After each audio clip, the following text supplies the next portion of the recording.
Good morning, afternoon, evening, everybody. I'm Gunner Eos, and welcome to another episode of the Logical Gamers podcast. I'm here tonight with Mr. BlankaKong and Mr. Esoteric, and tonight's discussion should make for an interesting one. At time of this filming, if you guys are in the gaming space and you kind of, have your ear to the rumor mill, as it were, there is rumors going around that Sony is doomed to announce either a PlayStation 5 Slim model or a PlayStation 5 Pro model. Right now these are just rumors, but you know how the rumor mill is. It just keeps churning and churning until it's proved false or proved true. But that kind of spurred a topic, and then a topic in my head that I was thinking about for an episode, and then this article on Niche Gamer came out that kind of like was the perfect storm, perfect timing with what I was thinking. So I figured, I'd share this article to the guys and we do an episode about it. And here we are. So that episode is the article, which obviously we will be providing to you guys like we always do, is from Niche Gamer, the website, and it is titled Take Two's CEO says mid-generation upgrades like the rumored PlayStation 5 Pro aren't meaningful. That's a big statement, right? Take Two is a kind of a big studio. These are the people that produce Red Dead Redemption, Grand Theft Auto. So, needless to say, pretty big games in the space. So for the CEO of those big games to kind of say, hey, look, a PlayStation 5 Pro, an Xbox Pro, Switch Pro, yada yada, kind of pointless.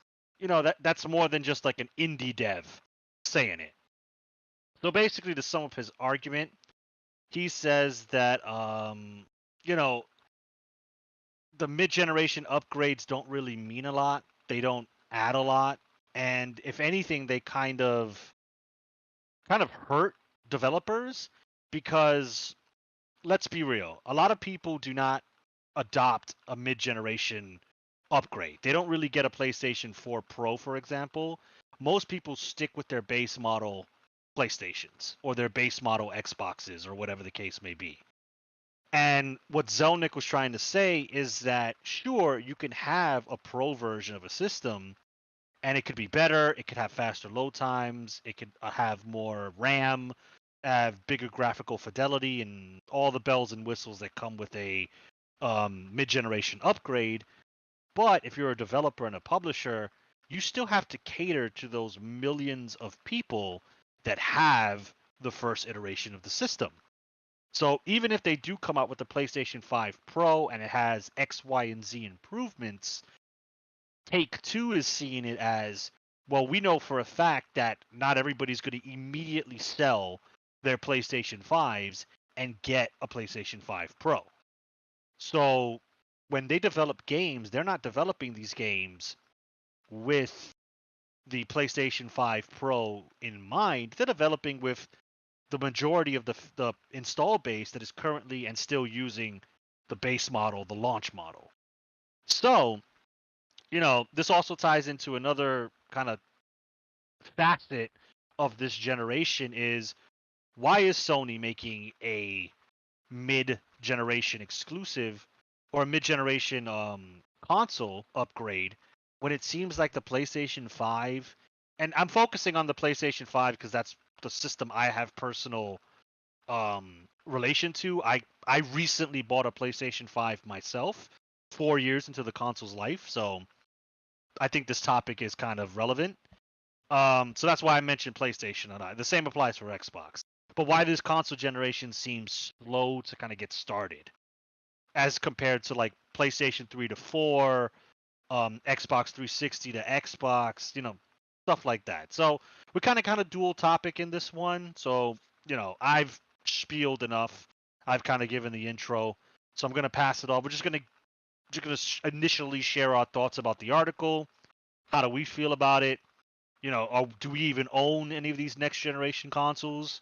Do we care about a PlayStation 5 Pro or Xbox Pro if that one's even on the horizon? What's our like knee jerk take on this article?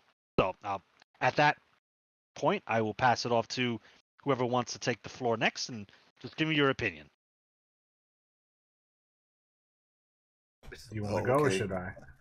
Sure, I'll go. You probably will definitely have a lot more points to articulate You saying than I I talk too do. much? No. So I'm just You're kidding. just better. You're just better Hey. at talking than I am. I don't know about that one, but go ahead. But I kind of see Zelnick's take on creating new systems, new mid-generation systems. Like it's kind of it it doesn't make any sense to me at this point, at this juncture. Well, let me kind of roll it back a bit. It actually depends, right? It depends on what they're incorporating within the system. If they're adding bells and whistles such as like performance enhancements and things like that pertaining to like faster load times, more like memory, more space, things of that nature.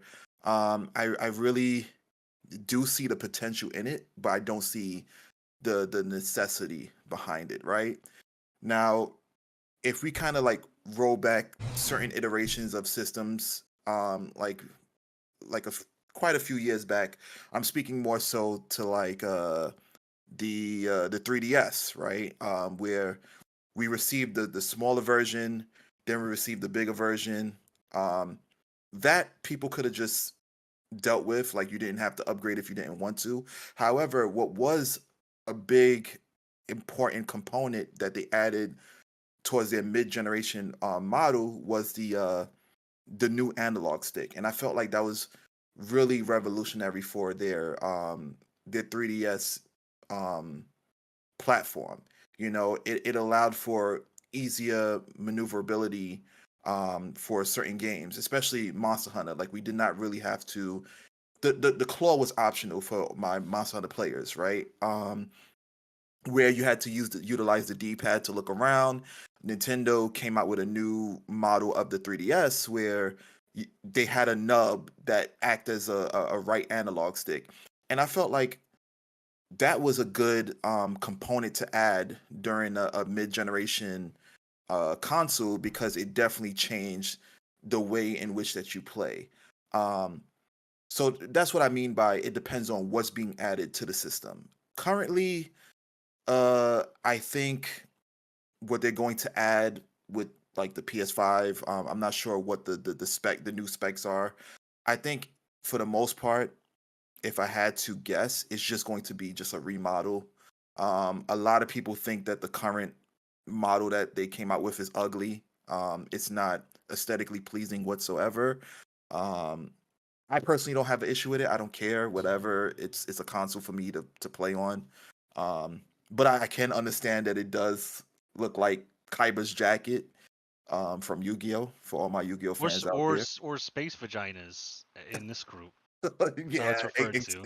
exactly. That's absolutely how it's referred to, which is funny because I can, even though I've never encountered female Man, anatomy of an alien, if I had to guess. I've walked by, and sometimes I walk by my PS5 kind of giving me them eyes, and it's just like, yo, PS5 about to act up. Oh, it was about to be one hell of a night. And then I realized I spent a lot of money, so I was like, just leave it be.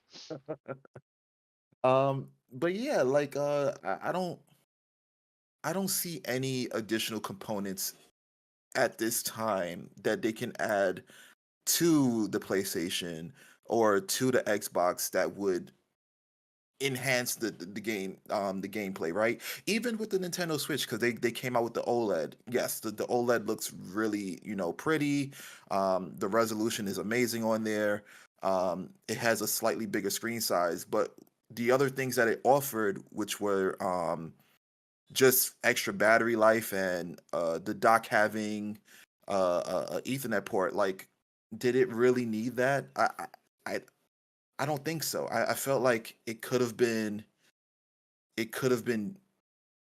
good without those things. I mean, it absolutely was good without those things. So they didn't need to create a new one unless they were really, really enhancing the overall model of the system. And Nintendo is a different case, right? Because when people talk about graphics, when people talk about how games look and how games run on consoles, they look at the Nintendo Switch as being, kind of late to the race per se.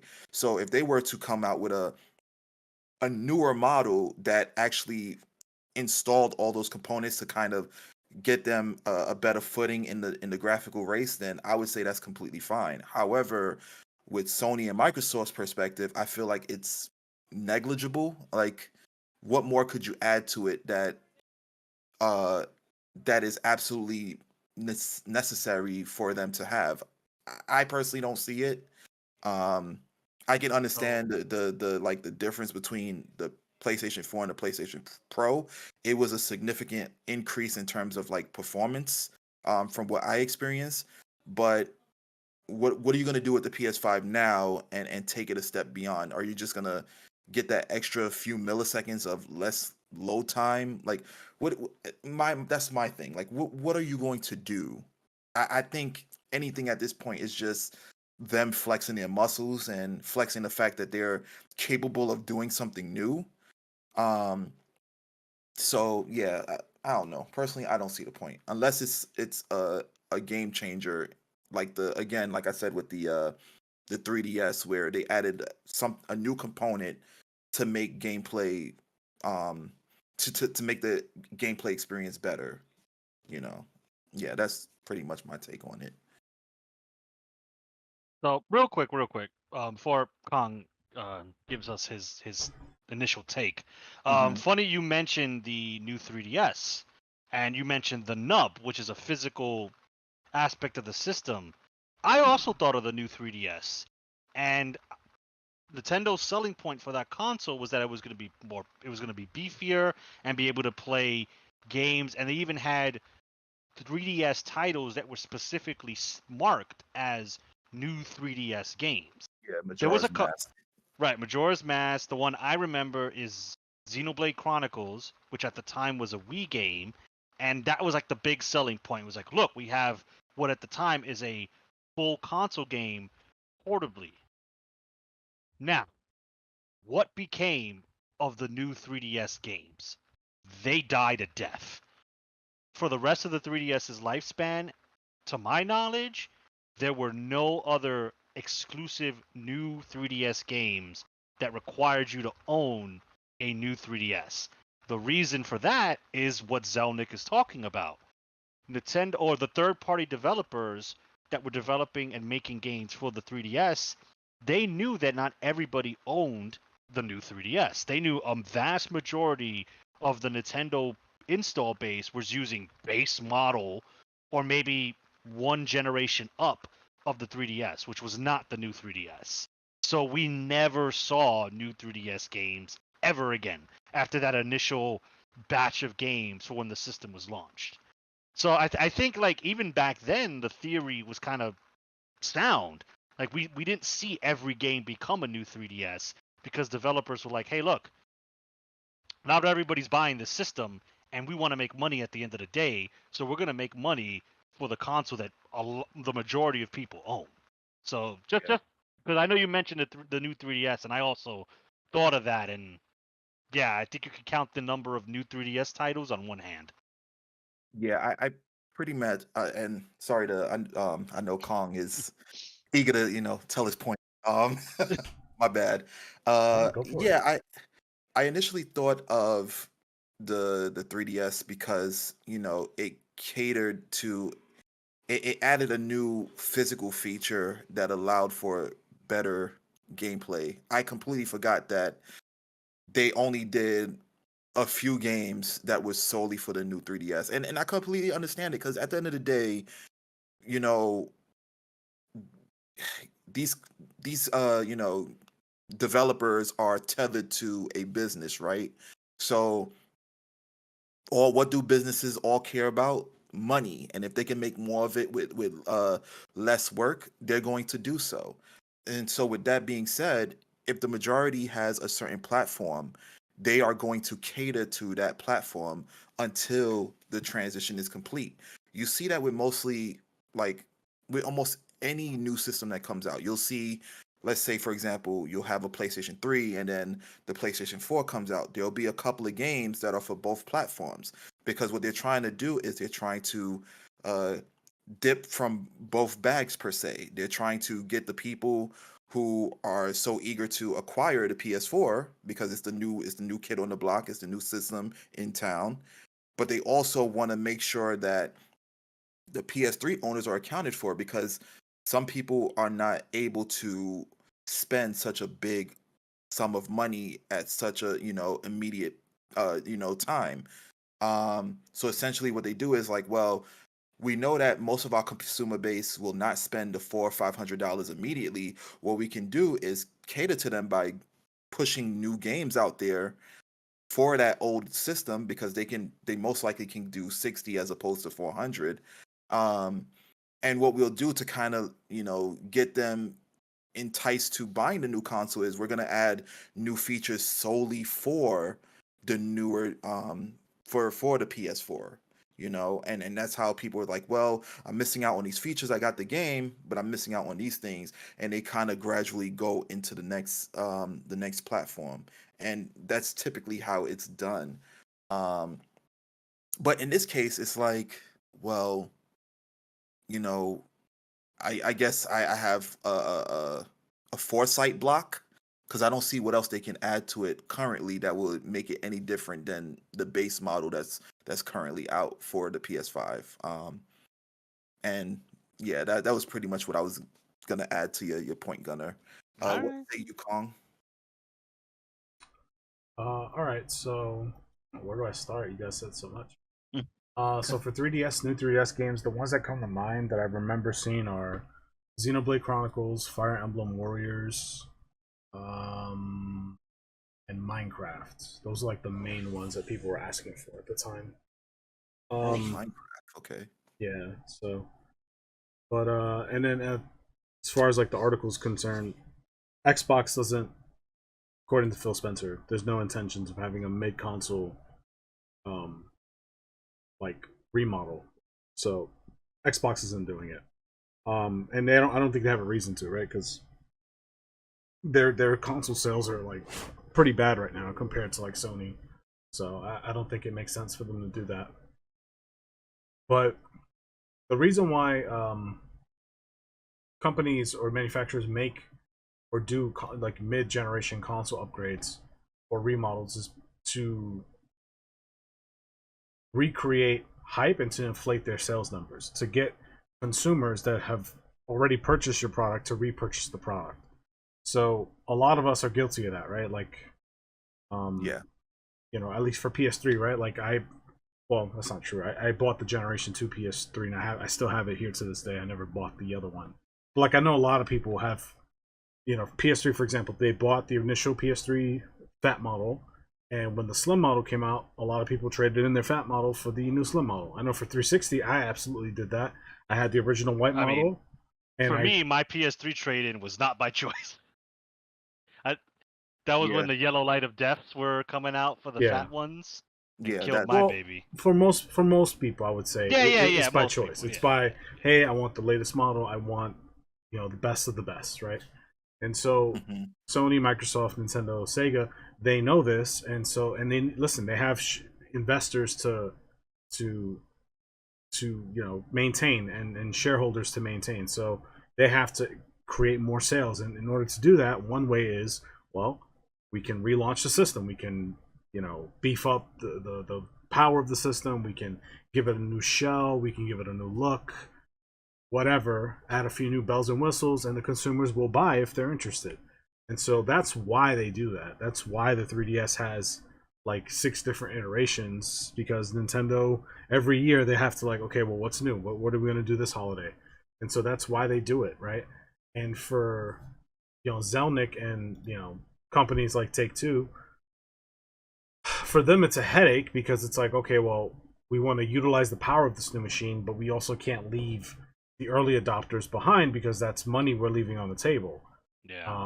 Which is unfortunate, but that's just kind of the way it is. Like, both sides are doing what they're doing or complaining about one side or complaining about the other side, because it's like, at the end of the day, it's business, right? Like, Nintendo's going to do what's best for Nintendo, and you can either get on the train or you can get off.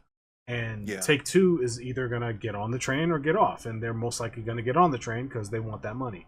So Yeah. him complaining about it is kind of a moot point. It's like, this is something you just have to accept. It's a part of the industry. It's been that way for a long time. So his opinion on it, kind of, he's not coming from it. He's not coming from like a position of like, it's unfair to the consumer. It's a very selfish position of like, well, it's more work on my table. It's more headaches that I have to deal with, right? Whereas for you guys, or for some listeners, it's like, oh yeah, a mid-generation upgrade isn't meaningful because, well, how much is there for me, the consumer, right? Again, that's a more selfish position. It's like, well, what is this doing for me? Which is fine, but like, I don't want to pretend like this guy is like for the consumer. He doesn't care about the consumer per se, right? Like, he cares about like his bottom line, right? At the end of the day. So anyway, I just kind of wanted to get those points out the way. A mid-console generation upgrade currently is super like not meaningful at all, because like Esoteric said, like, what could they possibly really add to the PS5 that's going to make it like a justifiable $500 or $600 upgrade when you've already spent $500 or even more if you bought it from a scalper during the dark ages, right?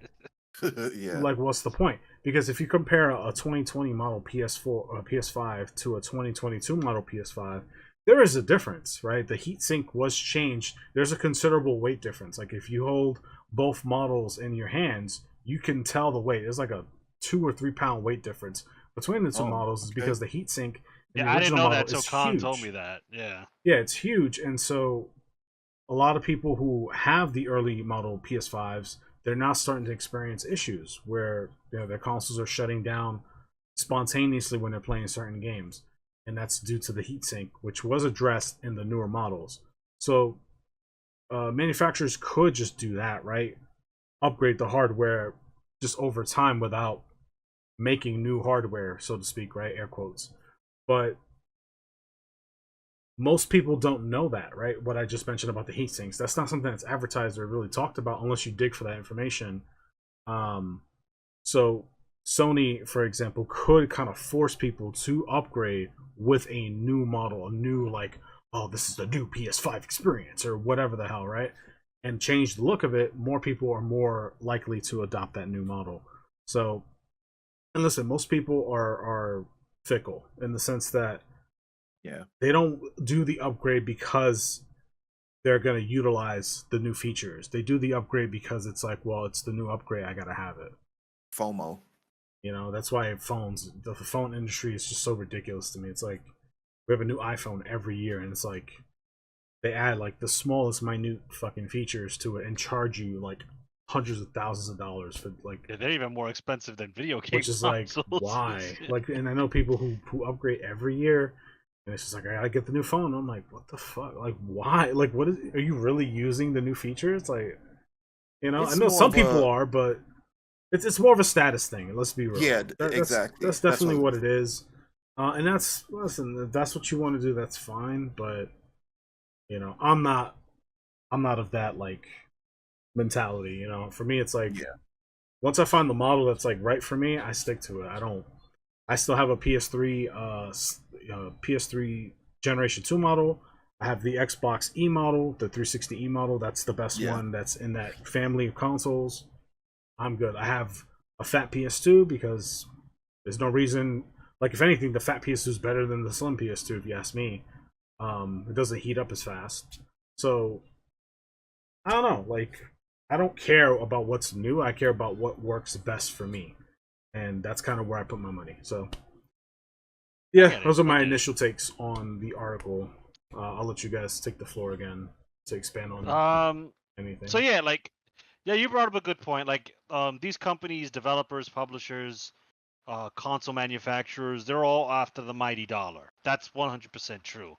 But what I got from his opinion, as far as a corpo goes in the game industry, is that he just confirmed what I think we all, at least us in this group, speculated, that there really is no point in getting the pro, extreme, triple X, whatever fancy terminology they use for the new console. There's no point because us at the developer level, we're just going to make games geared towards the launch system. Yep. So he just kind of like reiterated what I knew, and it's like, okay, so now if he's doing that, I know for a fact most major AAA video game publishers and development teams are also making their games with that mentality. So it's just like, okay, cool. Now unless there's like a physical problem with my console, there is no reason for me to get the mid-generation upgrade. That's what you told me. Like that's what he told me. So that's what I took from like the article, but you're absolutely right about everybody's trying to get a buck. 100% right about that. Yeah, I mean, and also I think you brought up a good point that wasn't mentioned in the article, but is a good reason why they do these things. It's the kind of like the launch console is kind of like a benchmark for any defects that come up. Because Esoteric told me one that I didn't know about, putting the PlayStation 5 vertically.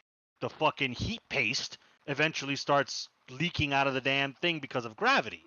Like that's, to me, that is a design oversight. And I'm pretty sure Sony is obviously aware of that.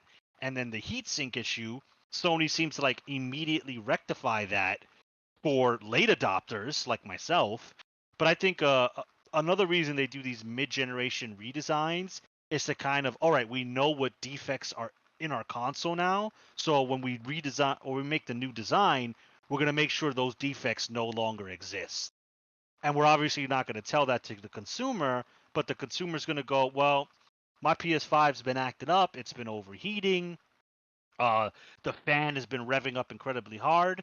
Let me get the new generation, maybe that'll fix it. And it will fix it, but they didn't know that Sony addressed those ideas in the redesign. So I think that's actually a really good point as to why these redesigns also exist. It's not always because, we added another teraflop in our console. It's because, oh shit, there's a really bad design choice that we made with the original, and we're just going to kind of cover that up with the mid-generation fix. Yeah, I think it's definitely a masking point. It's well, we can't state that we're introducing a new model of this system, of an already existing system, unless we add new features. Like we can't just say, oh well, we're adding a new PS5 model because we had issues with the previous one. If they did that, then people would be livid. Yeah.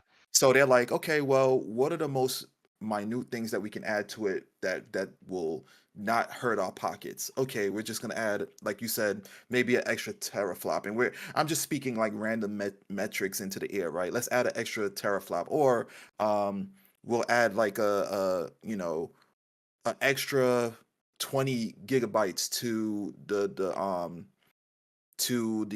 hard drive, like little minute things. But then it's like you start thinking, right? Like, okay, well, for people who actually research the systems and look at as to why their systems are acting a certain way, because let's be honest, like the system came out for about maybe 2-3 years, and for it to have issues, that's a problem, considering that the more inferior console, the Nintendo Switch, based off of hardware components, lasts is way longer. Like I have yet to have any issues with any of the Switches that I've acquired. Like me buying a Switch is essentially because I'm a collector, and I'm buying those Switches because I like the design of it. I've never bought a Switch where it's like my Switch is not working, there's an issue with it, I need to get a new one. And then I would just, reach out to Nintendo and let them know, like, listen, this is something on your end, because there's no water damage. I don't mistreat my consoles. Like, you guys have to, honor some type of warranty. And not to mention, this is a mass produced issue that you guys are hearing about. Like, there has to be some form of accommodation. But in this particular case now, after having this discussion with you guys, that's probably what it is. It could be that because they're masking the the issues with their console as to why they they launched newer models of it, along with the whole, well, we need to get more sales for it and so on and so forth. Because I don't know, I'm not certain of this. They don't separate the different models in terms of sales, do they? When it comes to metrics, they just say, well, a No, PS5 is a it's all lumped PS5 is a together. PS5. It's all lumped Okay, together. okay. So then, yeah, I can definitely see that. But you know, back in the days, again, it was easier to kind of take that leap because they gave more meaningful upgrades to the consoles, the newer models.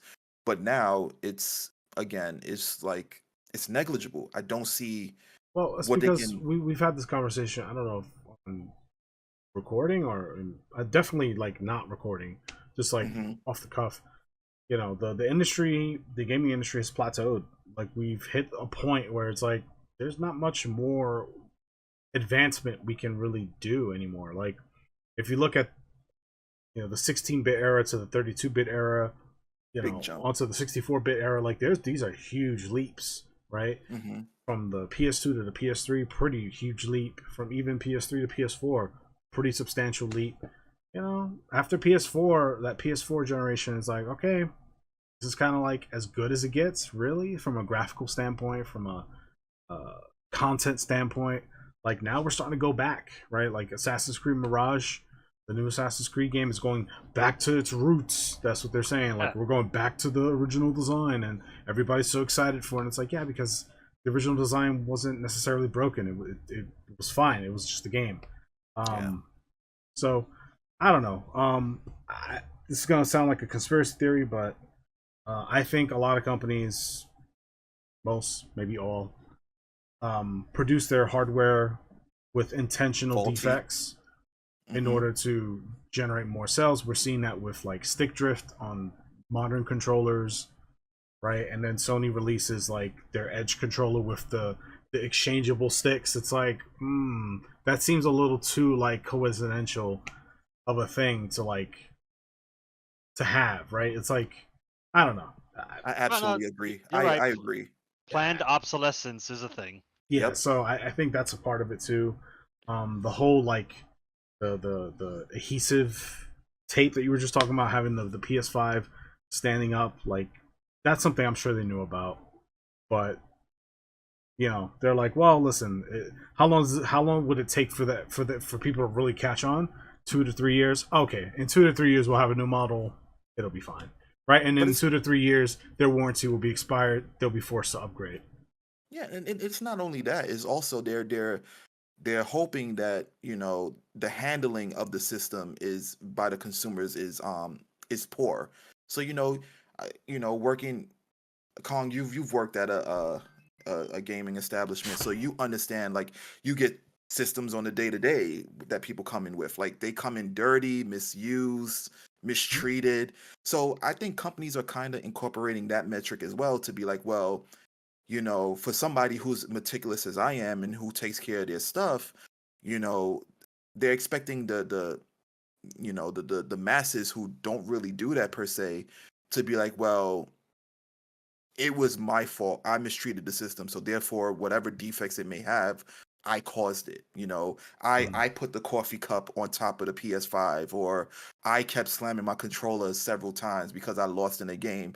They're expecting that. So if you, let's say, for a person like me who experienced stick drift in a PS5 controller versus someone who's thrown their controller several times, I'd be more so like, well, it got to be something on Sony's end, as opposed to the person who kept, destroying their stuff. Like, well, it got stick drift because of me. They incorporated that new situation in there where it's like it's my fault as opposed to it being theirs, not realizing that this is a well-known issue amongst the masses.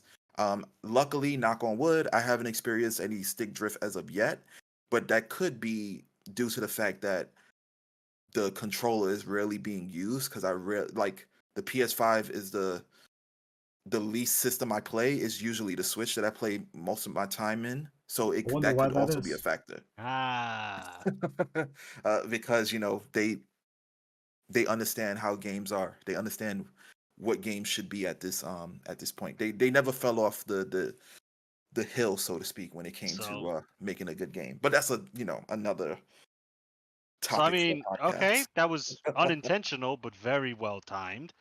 That's another segue into like part two of this conversation. The current gaming generation. I mean, you said it yourself. You barely turn on your PlayStation 5. You're Hmm. on your Switch more.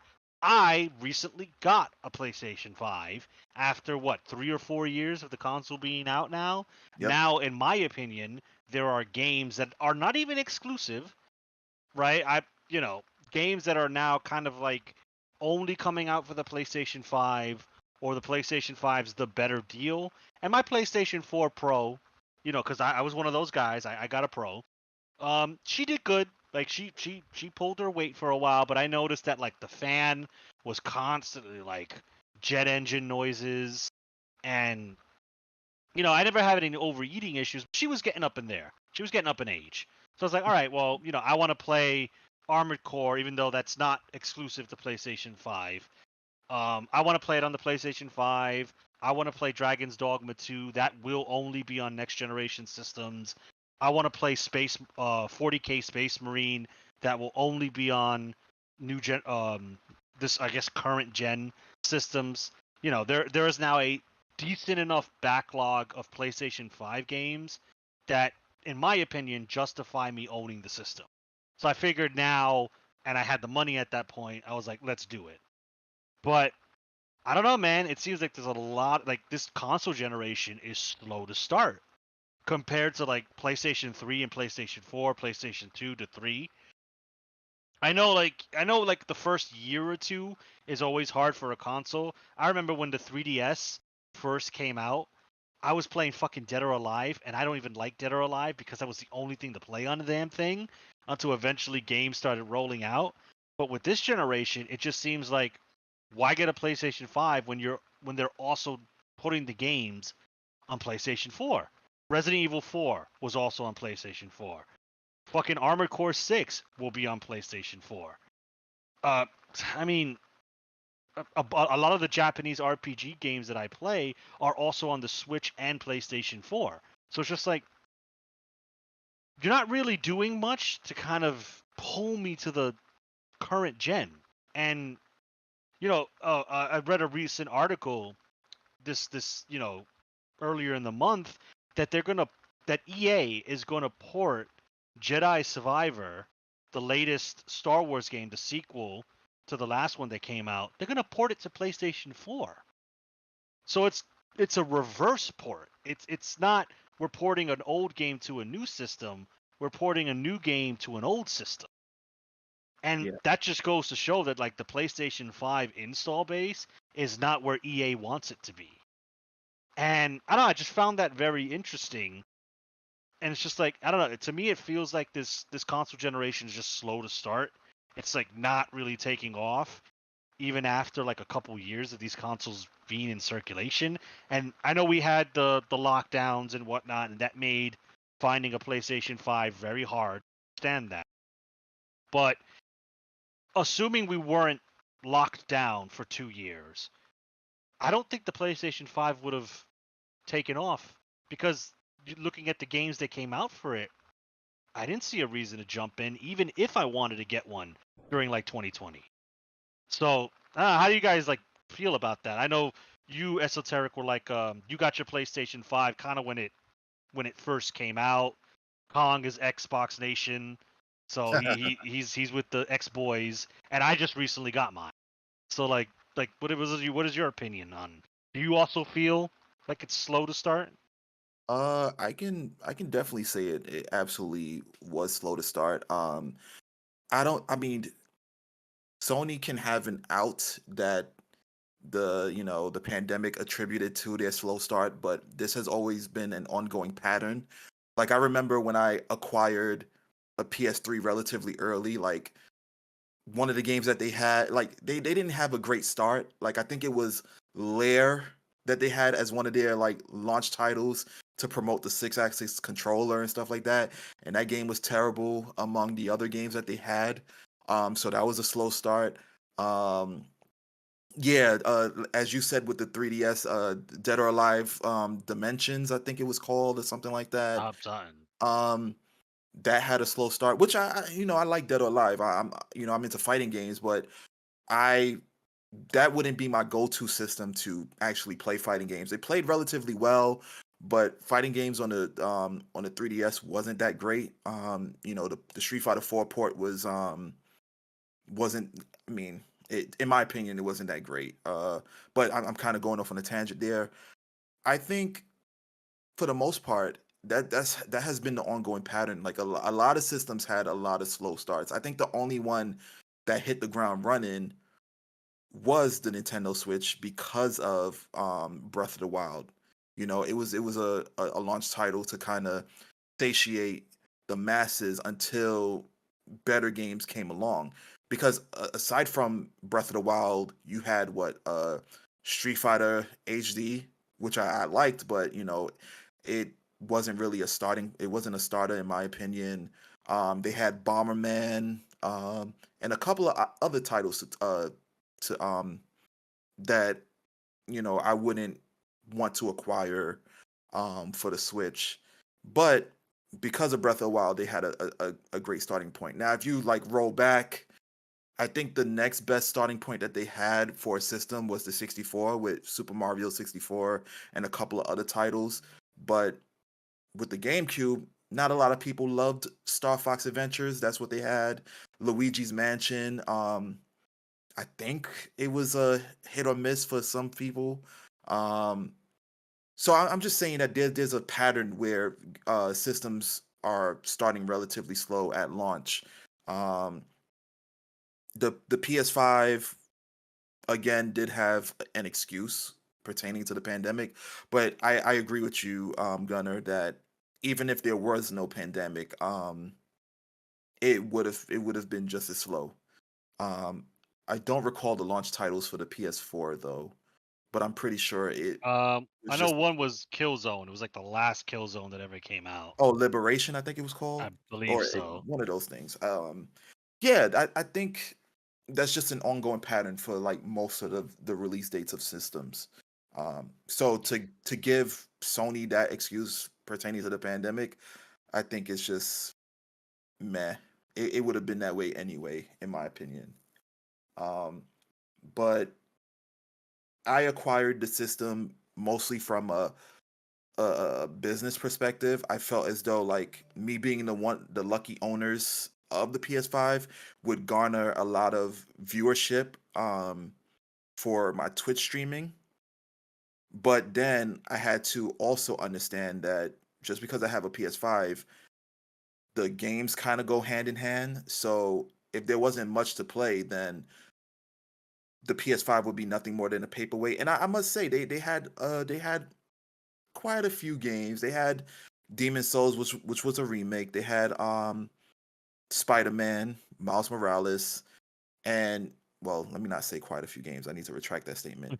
I'll They say had because Miles Morales was also on the PlayStation 4. exactly. They also had Sackboy, which I believe was also on the PS4, and then they had that introductory game, Astroland or whatever it's called, which was pretty good. But you know, me buying the PS5 early kind of backfired because there wasn't, in my opinion, much to play on it. So I should have been one of those people that waited like you, Gunner, in that regard. But I kind of jumped the gun and was thinking that, hey, new system on the block, a couple of games I do like on it. Let's play it there. Let's stream it. Let's get some viewership. But that didn't work anyway because people were still getting much more viewership than I was playing on the PS4 version, and they saved a few $100s in their pocket. So you live and you learn, though. Yeah. I mean, I don't know. I just figured bigger titles like RE4, which is it's big. It's well received remake. I figured that'd be one that would kind of want to sit comfortably on new generation. I'll just use the word current gen because I guess the PlayStation 5 is current now.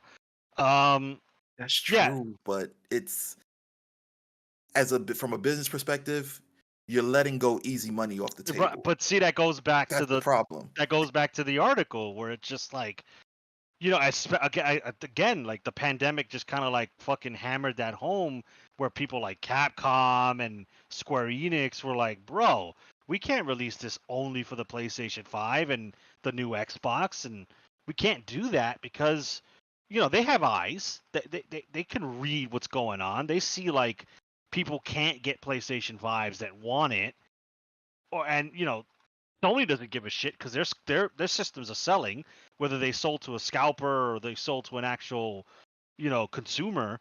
They don't give a fuck. But as far as a developer goes, they're like, bro, we see the stories about eBay charging $1,000+ to get a PlayStation 5, and people are not paying that, or not enough people are paying it to justify it. So it's just like, yeah, drop Resident Evil 4 on the PlayStation 4. We'll just add an upgrade. And I think that's another thing that added to it, the fact that a lot of PlayStation 4 games have free PlayStation 5 upgrades. Because I put you know, I have a lot of my games that are PlayStation 4. They're all eligible for PlayStation 5 upgrades. So I can play the PlayStation 5 version right now. I mean, I'm doing that with a game called Soul Hackers.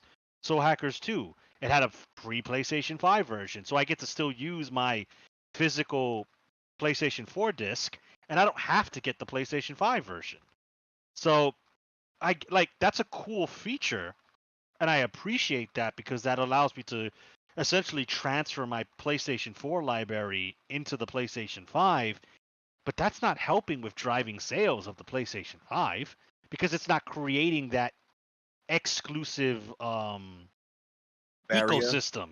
Yeah, it's not. It's not like a lot of people are looking at the PlayStation 5 going, I'll get it eventually because it's a souped up PlayStation 4 at this moment, which I can't necessarily disagree with. Yeah. So I mean, yeah, that's just something I noticed that this generation feels a lot slower to start than previous generations, and it's only now that you're starting to see games kind of made for PlayStation 5 in mind, unless you're EA and you want to go back to the PlayStation 4. But just something I noticed, and I figured I fit into this topic because kind of gels well with each other. Yeah. Agreed. Yeah, I mean, you made a lot of good points. I think everything you said was pretty accurate. This generation, this is what, Generation 9, did have a slow start, which is one of the reasons why I didn't adopt the console right away. I bought my Xbox Series X. I bought it. Where did I buy you? I bought it Like used. last year? Was it last year? Yeah, it was I think last it was year. like early last year. Yeah, last year I bought it used. It was the Halo edition, which is what kind of like pushed me to get it, because it was like a special edition. It was in great condition. The guy who bought it barely used it and wanted to, like, I guess get a PC or something. So he traded it in, and I was like, all right, well, fuck, this is mine now. So, and that's why I got it. I honestly don't think I would have gotten it had that situation not had happened, because honestly, there's nothing on current gen consoles that are exclusive to current gen consoles that I would have purchased a Generation 9 system for. Like, there's just nothing. I don't care about much of what's out there. Like, PS5 has some stuff like Demon Souls and Returnal, and Ratchet and Clank looks cool, but it's like that's not enough to get me to like go Make a out big purchase. and buy that machine. Especially, and I you guys mentioned it before, like I don't like the way the PS5 looks. I really hate the design of it. It's not aesthetically pleasing at all. And I know that that shouldn't matter, but it does. I mean, I'm looking at this machine all the time, so it's like, it's, if it's an eyesore, I can't, I just can't have it, and it doesn't work with any of my other machines.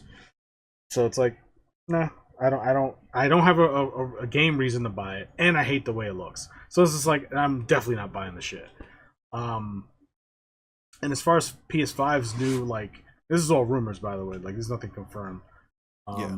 But I mean, by the time this episode comes out, they might have made an announcement. Who knows? It's possible. That the next generation of PS5 will be like all digital, and it'll have detachable disk drives. So that's just.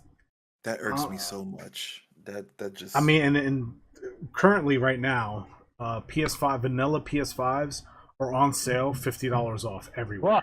that fucking triggered me. It's like, ah, damn it, I could have gotten 50% less on the damn system. Yeah. But anyway, they're doing that now, and a lot of people speculate they're doing that to get rid of, and it's only for the disc I've version, not the I've heard digital that console.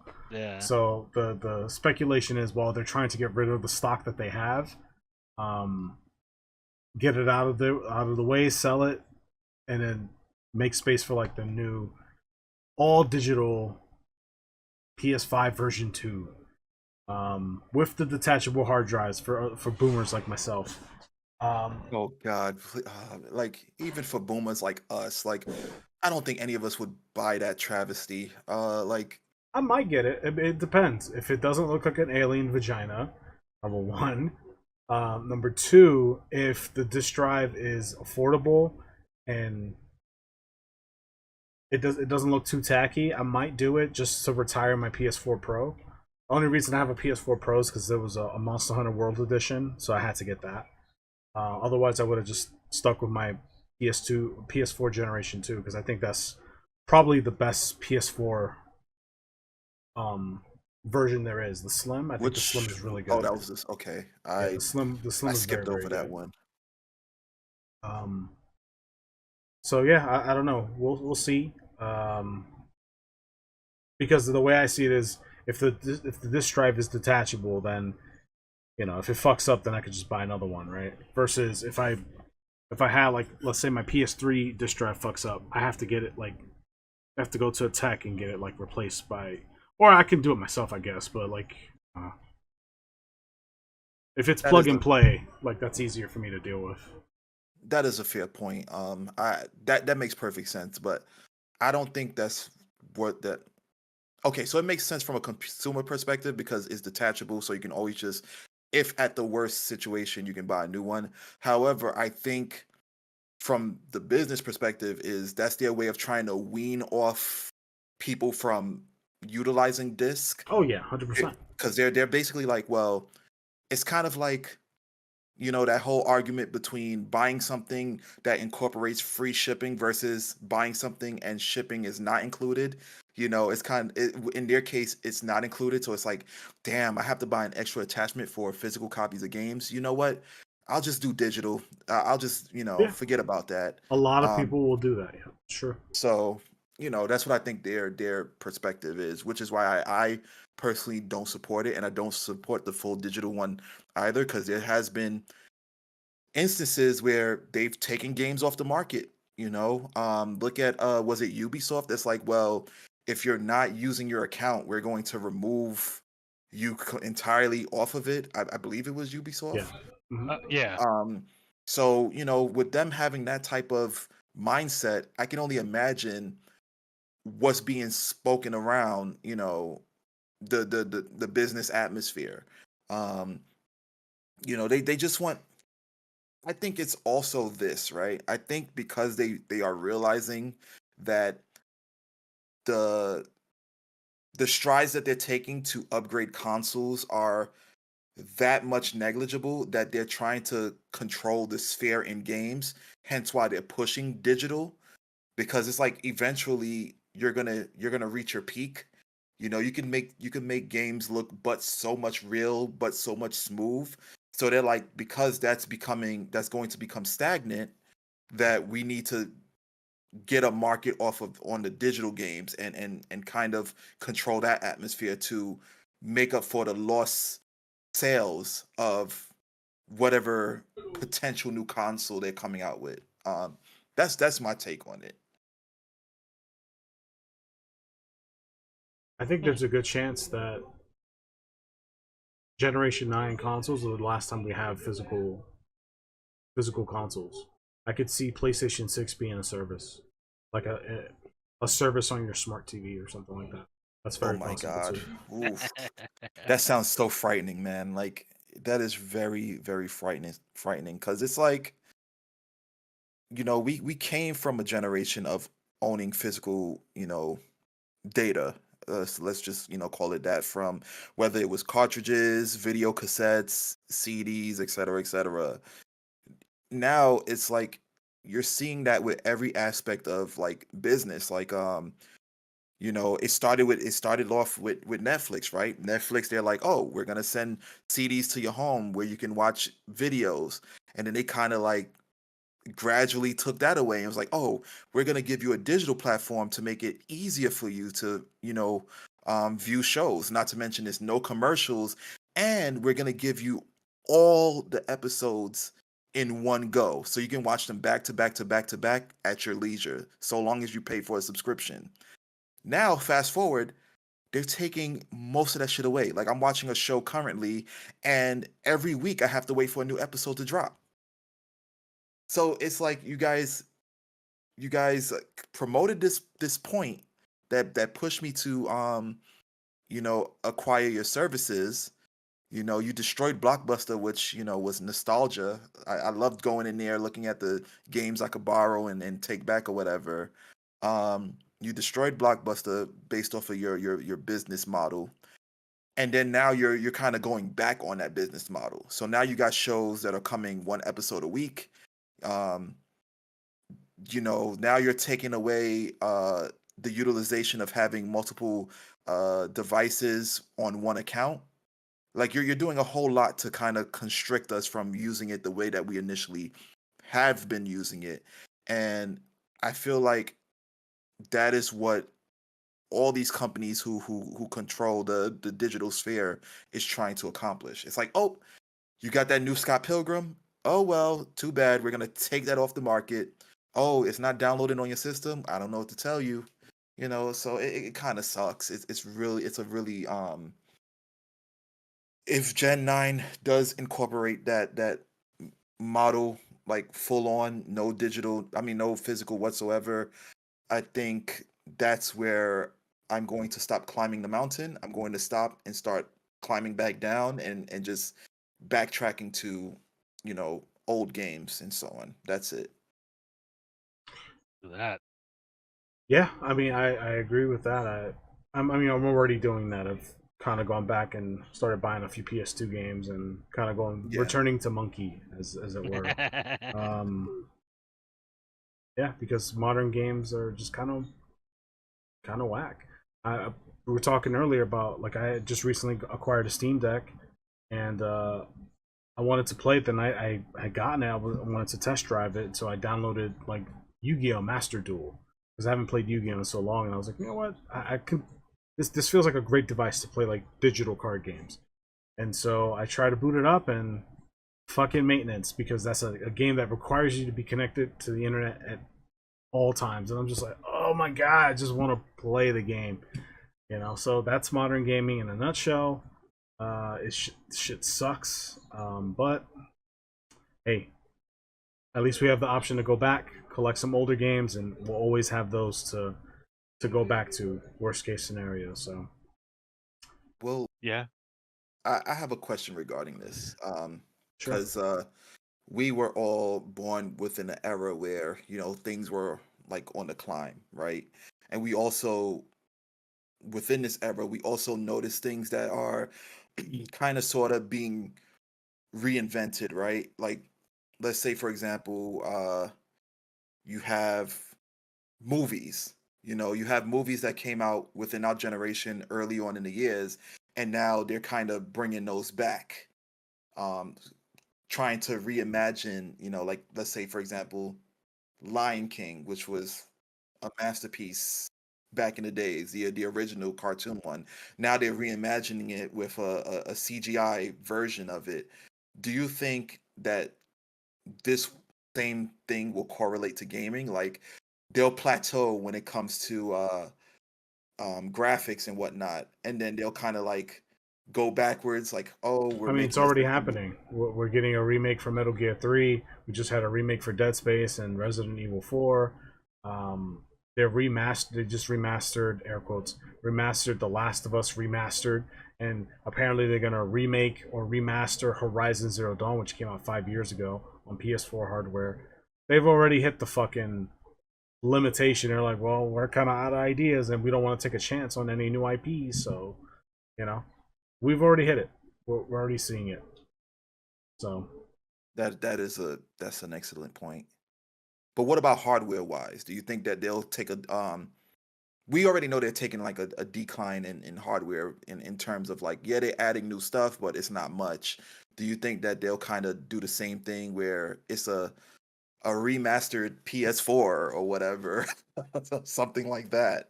I well, mean, no, well, they I think have done it because, I think hardware is uh, just going to go away. I think they're because they can't control hardware the same way they can control digital games.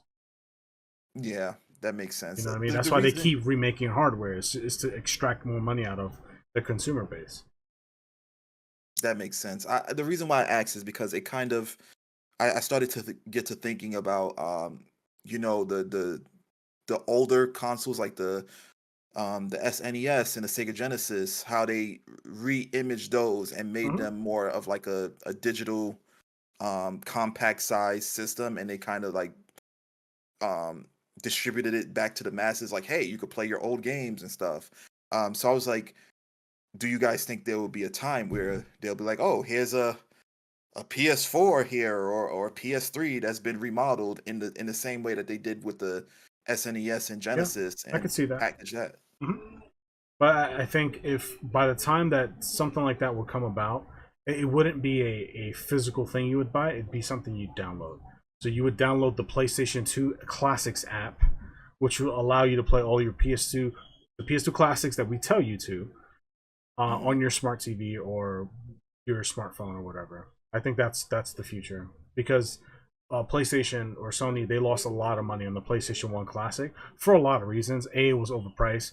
B, the game library was Library. lackluster, and they used the PAL versions instead of the US versions of all the games, which ran worse. So Ooh. they kind I of heard shot the themselves in the emulation was foot pretty there. bad.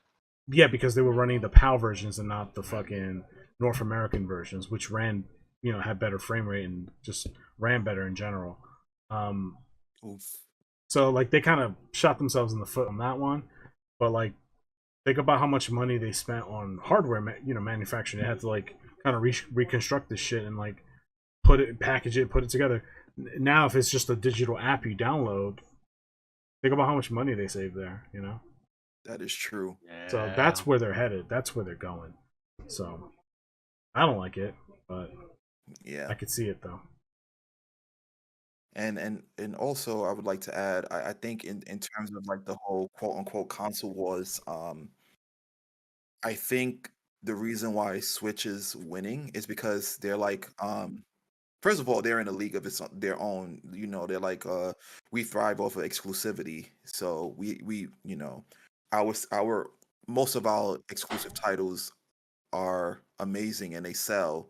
So we can just pretty much live on that. But also hardware wise, they're like, they're not in a rush to take strides to, be graphically enhanced like their counterparts, because their primary focus is gameplay. Like most of the games that they have on that console, it's rare that you see like cinematics on them. Like Mario Odyssey only had like maybe, and I'm just ballparking it, like maybe 5 minutes of cinematics. It was the bosses and the intro and the ending, and that was pretty much it. Everything else was just gameplay. Um, Tears of the Kingdom, probably 10 minutes, and you had like hours and hours and hours of gameplay. So, you know, they're following a formula that they pretty much invented because they were alive during the gaming stone ages. A little after um Atari or whatnot, but they've been around long enough to know what people want, and they also garnered the customers that grew up with them as well. So they know what we want as well as what kids would want. Um, I think their thing is like we're not in a rush. So if we were to get to the by the time we get to the PS5 level of graphics, like people would be like, "Holy shit, Nintendo! This is Nintendo now! Oh my god!" You could see the texture in Mario's um what the hell you call it? Overalls and stuff like that. So they're like, it is what it is. We're running our own race. It seems to be doing really well for them because they're for the most part currently in first place. It hasn't worked as much back then because they kind of jumped the curve when it came to innovation, and a lot of developers couldn't keep up with the way that they thought about things on like being done on their games. But as of right now, they got a great formula, and they can just coast. They don't have to. I know there's been talks about a new console coming out, like a rumor, but they don't Yeah, really have to put anything out if they don't I have. If think they for don't have. the Switch it's more than likely kind of a necessity at this point, where even kind of their first party, their in-house developers are saying, "Hey, we would like to do a little bit more, but we're being a little bit held back by like base architecture of the system.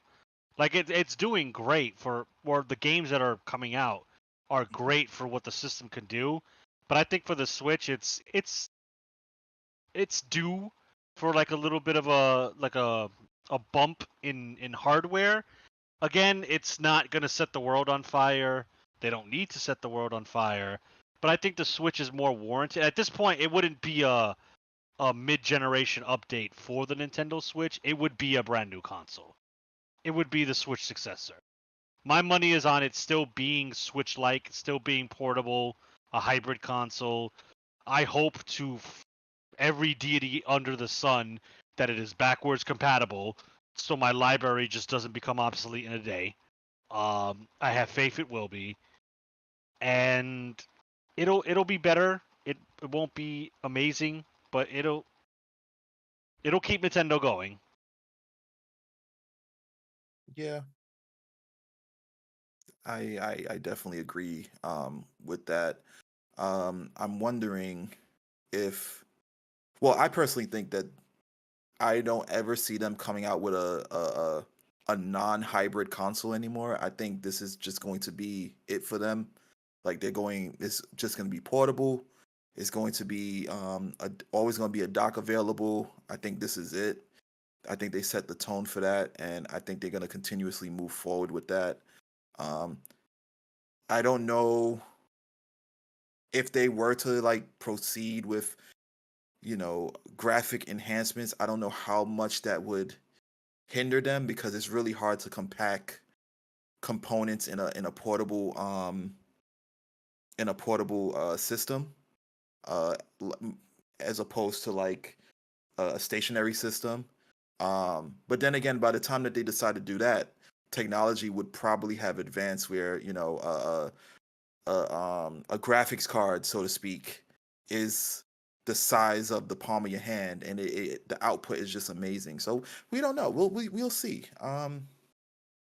We shall see. I don't know. Yeah, but yeah, I think we got all the points across, right? Mid-generation upgrades, not for us. A lot of developers are saying it's not for them either. So if I was you guys, I'd hold on to your base PS5s because they're still going to be relevant. TLDR, if you want to wrap everything up, TLDR. Unless you're having issues with the liquid within your base model. Well, yeah. All right. Well, with that being said, for those listening, you made it this far. Thank you so much for your viewership. Hope you enjoyed the episode. Hope you gleaned something from it. If you did, leave a comment down below. Give the video a like or a dislike.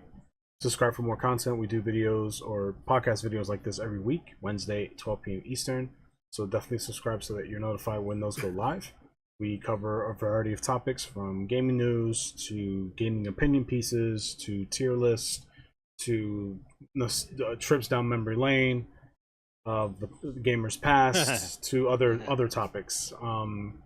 So yeah, check out our other videos as well if you're interested in just any topics that are different from this. So we also do 2-minute reviews, gameplay videos, shorts, things of that nature. So check out that content as well. We also have some social media platforms as well. So we're on Facebook, Twitter, Instagram, and Discord, as well as TikTok. Those links will be in the description. Mr. Esoteric runs the main Twitch channel on Twitch TV, Logical Gamers TV. So that link is in the description as well. Give him a follow. He streams 2 to 3 times a week. He plays a variety of games, AAA games, indie games, retro games, party games. You name it, he plays it. Check him out. Show him some support. And we'll see you in the next one. Peace. Till next time. Take care.